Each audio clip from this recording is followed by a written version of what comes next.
Berita selanjutnya pemirsa, memasuki arus balik pemudik Lebaran, kendaraan yang melintas di Kota Prabu Muli mulai meningkat, meski demikian terpantau lancar.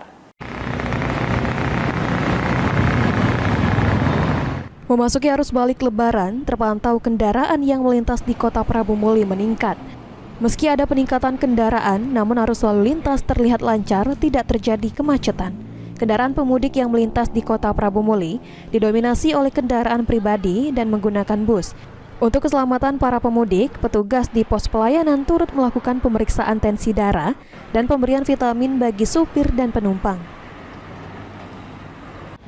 Peningkatan jumlah masyarakat pemudik yang akan kembali ke Jawa melewati lintas tengah Sumatera. Sudah memantau setiap saat pagi dan sore hari, di mana kita perkirakan ada peningkatan jumlah pengguna kendaraan.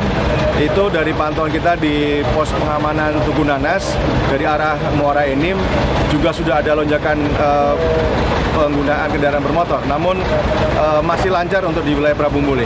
Kita di pos Tugu Nanas kita berikan dua alternatif jalan, melewati jalan lingkar maupun jalan kota.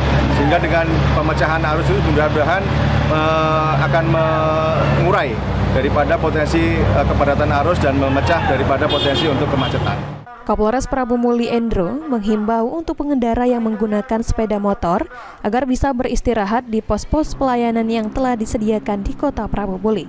Anggi Perkasa, PAL TV.